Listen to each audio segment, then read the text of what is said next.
Les amis, j'espère que vous allez bien et que vous passez une très belle journée. Alors, l'heure est grave, j'ai une chose importante à vous dire. Non, sans déconner. Alors, j'ai mon petit carnet aujourd'hui avec moi. Et en fait, je me suis noté quelques points importants à vous dire. Et en fait, j'avais... bon, le sujet de la vidéo, ça va être l'erreur que font les débutants. Et bon, on peut finalement élargir aux intermédiaires. Et en fait, quand je dis erreur, c'est qu'il y a quelque chose que j'ai remarqué et que moi je faisais, hein, parce qu'en fait, le but de mes vidéos, et le but de cette vidéo également, c'est de vous parler également de mon expérience, des erreurs que j'ai faites et des erreurs que j'ai pu constater chez d'autres personnes. Et en fait, la première chose, et c'est aussi du fait de l'ère des réseaux sociaux finalement, c'est qu'on a tendance à vouloir s'entraîner comme un pro. Et ça, c'est le problème finalement.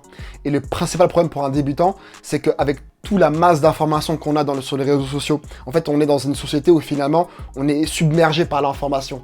On a une tonne d'informations, on ne sait pas où aller, on se prend la tête sur des programmes spécifiques, des splits spécifiques pour certaines personnes, l'exercice parfait qui n'a pas été fait par d'autres. Et c'est le problème finalement, et on s'y perd. Et en fait, moi, le but de cette vidéo-là, c'est vraiment de déconstruire un petit peu tous ces mythes-là, en tout cas déconstruire un petit peu, effectivement, là, tous les mythes qu'on voit sur les réseaux, tous les exos, les régimes particuliers ou autres. Et en fait, le débutant qui commence la musculation, voire l'intermédiaire finalement, parce que, comme je vous disais, en fait, on peut l'élargir aux intermédiaires, c'est qu'en fait, ce que vous allez voir chez un pro, ou en tout cas chez une personne qui a une certaine notoriété sur les réseaux sociaux, donc que ce soit TikTok, que ce soit Instagram ou autre, c'est qu'il va vous montrer des choses, il va vous montrer des exercices, il va vous montrer des programmes, il va vous montrer ce qu'il fait sur le moment, il va vous montrer finalement sa diète du moment, etc. Mais ce qu'il faut savoir, c'est que ces personnes-là, en fait, n'ont pas commencé comme ça. C'est qu'en fait, toutes les personnes qui ont commencé la musculation et que finalement, peut-être ces personnes-là ont progressé et se sont rendues compte de certaines choses, c'est que finalement, ils ont progressé grâce à une certaine simplicité. Et en fait, le point important, et ce que vous allez voir sur les réseaux sociaux, par exemple, là, je prends un exemple de méthodes qui sont proposées et qui sont pas mal, hein, qui peuvent être bien dans une programmation pour quelqu'un qui est assez avancé. C'est que vous allez voir des supersets, vous allez voir des drop sets, vous allez voir je sais pas, plein de méthodes d'intensification. Mais finalement, en fait, pour quelqu'un qui commence la musculation, il faut pas en fait se laisser submerger par tout ce tas d'informations. Parce que malheureusement, ça peut démotiver les gens. Moi, j'ai remarqué, et j'étais dans ce cas-là aussi, c'est qu'en fait, quand on commence la musculation et quand on voit toutes ces informations-là, quand on voit qu'on doit faire des méthodes d'intensification, on voit toutes ces choses qui sont proposées sur les réseaux sociaux, en fait, on s'y perd et en fait, on se démotive. On se dit que c'est trop compliqué, on ne pourra jamais progresser, il y aura trop de choses à prendre en compte. Et en fait, c'est là où, effectivement, j'ai envie de déconstruire tout ça. J'ai envie que vous soyez motivés. J'ai envie que, effectivement, vous voyez la musculation comme quelque chose d'assez simple, finalement. Et en fait, il ne faut pas voir la musculation comme quelque chose de compliqué. Il faudrait, tester plein de choses. Et il faudrait, limite, on aurait notre veste de docteur, notre veste d'expérimentateur, quelqu'un qui fait des expériences, et en tout cas de physicien ou de mathématicien ou autre. Et en fait, il faudrait rester dans la simplicité. Et je vous dis ça parce que, effectivement, là, je vous disais que ce que vous voyez sur les réseaux sociaux, c'est pas forcément adapté parce que ces personnes-là n'ont pas commencé comme ça. Et en fait, c'est pas adapté pour vous. Il faudra pas justement copier sur les pros parce qu'il y a un risque d'abandon fort. Et quelle est la solution finalement? Après vous avoir dit tout ça, finalement, vous vous demandiez, qu'est-ce qu'il faut faire? Qu'est-ce que je dois faire finalement? C'est assez simple. Il faut rester simple, finalement. Et comment se matérialisent finalement ces simplicités? Concrètement, comment ça se passe? Alors, déjà en termes de programme de musculation, au lieu de vous prendre la tête sur des splits ou autres, en fait, il y a 3 types de programmes que je peux vous proposer. En fait, que vous allez faire si vous êtes débutant intermédiaire. Le premier programme, c'est un programme qui est assez simple, c'est le full body. Et qu'est-ce que le full body finalement? J'en ferai une vidéo de toute manière prochainement là-dessus. C'est que vous allez faire 3 séances par semaine. Et parmi ces 3 séances, vous allez faire à chaque fois, vous allez travailler tout votre corps. Donc vous allez faire par exemple, et c'est ce qui est fait généralement, et c'est ce que je recommande, vous allez faire 6 exercices dans une séance de musculation. Donc il va durer peut-être 1 heure environ. Et en fait, parmi ces 6 exos, vous allez faire à chaque fois un exo par muscle. Donc vous allez faire par exemple du squat, là je prends un exemple, mais du squat pour les jambes. Pour les pecs, vous allez faire par exemple des dips ou du développé à la machine convergente ou du développé semi-incliné aux haltères par exemple. Et vous allez faire pour le dos des tractions, mais si c'est pas possible, parce qu'effectivement ça peut être compliqué au début, vous allez faire du tirage vertical à la machine.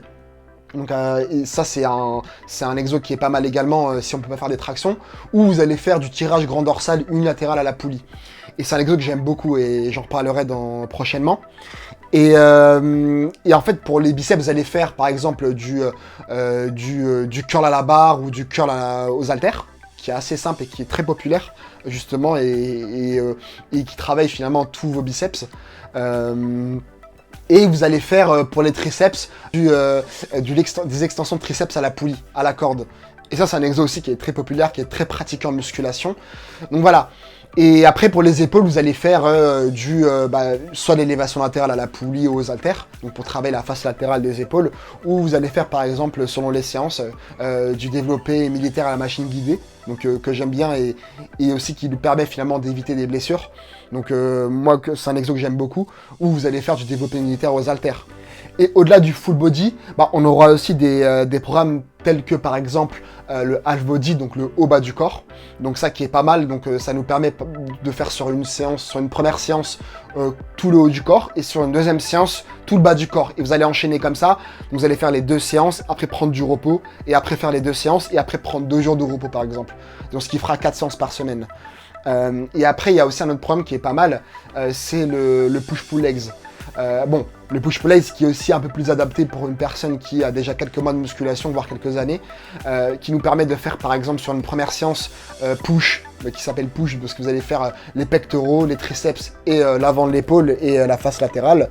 Et après sur une deuxième séance qui s'appelle pull, tout ce qui est en fait finalement mouvement, vous tirez vers vous. Donc ce qui va être c'est pas par exemple, mais c'est le cas, vous allez faire le dos, vous allez faire les biceps et vous allez faire l'arrière de l'épaule. Et également les trapèzes. Et après, sur une dernière séance, c'est les legs finalement, les jambes. Et en fait, ces programmes-là, je vous parle de ces 3 programmes-là, parce qu'en fait, en dehors du split ou des autres programmes, c'est des programmes qui nous permettent d'avoir une bonne fréquence d'entraînement. Et pourquoi la fréquence d'entraînement c'est important pour quelqu'un qui est débutant? C'est quelqu'un qui commence à la musculation, pour ce débutant-là, il va pas travailler finalement en profondeur sur le muscle. Un débutant, c'est pas ça qu'il faut rechercher pour un débutant. Un débutant, il doit d'abord adapter son corps à la musculation, adapter son corps aux stimuli qu'apporte la musculation. Et quand je dis ça, c'est concrètement, en fait, c'est votre système nerveux qui n'est pas habitué à faire des exercices qui va travailler au début. Donc c'est pour ça qu'effectivement, je recommande pour un débutant d'être sur du full body plutôt. Donc vous allez faire à chaque fois en fait un exercice par muscle. Comme ça, vous allez bien apprendre le mouvement, bien apprendre à faire le geste, bien apprendre finalement à exécuter le mouvement. Et en fait, c'est pas sur le muscle que vous allez travailler au début, c'est bien sur le système nerveux qui va s'habituer. Donc vous allez faire par exemple, ce que je recommande pour un débutant, vous serez entre 12 voire 15 répétitions pour un débutant. Parce qu'un débutant, on va pas se prendre la tête à faire des 8 répétitions, à faire du 5x5 répétitions ou autre. Non, on va rester sur assez simple, on va apprendre à faire le mouvement, on va mettre des charges relativement légères. Donc pour bien exécuter le mouvement. Et l'autre chose aussi qui est très important pour un débutant mais également pour un intermédiaire, c'est qu'en fait le but déjà au-delà d'apprendre le mouvement, d'habituer son corps au stimuli de la musculation, d'habituer son corps et son système nerveux à la musculation, c'est que après cette phase-là d'adaptation, on va du coup commencer à progressivement augmenter les charges. Et je dis ça parce que le but de la musculation finalement, c'est de progresser. C'est ça qu'on cherche finalement, et je pense que c'est pour ça que vous êtes là et qui ont regardé la vidéo. C'est qu'en fait, vous allez essayer d'augmenter vos charges, mais vraiment de la plus petite des manières. Et comment faire concrètement? Pourquoi je vous dis ça? C'est que finalement, dans les salles de sport, par les types Fitness Park, type Basic Fit ou autres, on va retrouver des charges, des disques de poids de 1,25 kg. Donc en fait, ce que vous allez faire, si vous avez accès à ces petite charge là, voire 2,5, il y a aussi des petits poids de 2,5, tout dépend de votre salle de sport et de l'accès à ces disques là, si vous en avez ou pas, de la disponibilité. En fait, quand vous allez augmenter vos charges progressivement, bah, vous allez augmenter de la plus petite des charges. Donc si sur votre squat, par exemple, vous êtes à 40 kg, bah, en fait, vous allez augmenter progressivement, par exemple, au bout de 2 semaines, au bout d'une semaine. Si vous voyez que vous êtes à l'aise sur vos 12 répétitions, bah, vous allez augmenter de 1,25 de chaque côté. Donc ça fera 2,5 kg en plus.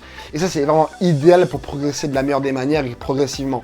Même si vous sentez que, bah, oui, vous avez mis 2,5 de plus, mais que vous êtes quand même encore à l'aise, bah, c'est pas grave, restez sur 2,5 sur la séance, et après, dans la prochaine séance ou la semaine d'après, bah, vous allez augmenter encore un petit peu, de la plus petite des manières. Et ça, c'est quelque chose que je recommande vraiment. Moi, il y a une époque où, effectivement, bah, j'augmentais mes charges de 10 kg, voire de 15 kg, et j'ai failli me blesser, hein. J'avais eu à l'époque des douleurs ou autre, donc en fait il faut vraiment éviter ça et il faut prévenir tout ça. Donc voilà, en tout cas tous ces conseils là bah, sont adaptables, enfin sont adaptés finalement pour un débutant, voire un débutant plus, voire l'intermédiaire. Donc en fait c'est des choses qui sont assez simples mais finalement qu'on oublie souvent à l'ère des réseaux ou à l'ère où où l'info va très vite. Donc pour moi c'était important de vous rappeler tout ça. Et je vais peut-être vous donner un petit conseil, en tout cas des petits repères, parce que vous vous dites probablement, bah, est-ce que vous êtes intermédiaire, est-ce que vous êtes débutant? Bah, en fait, il y a des repères qui existent. Alors, c'est assez arbitraire, j'avoue, c'est assez arbitraire, mais ça nous permet déjà d'avoir une première idée. Est-ce qu'on est débutant ou est-ce qu'on est plutôt intermédiaire? C'est qu'on va prendre un exercice comme le squat, par exemple.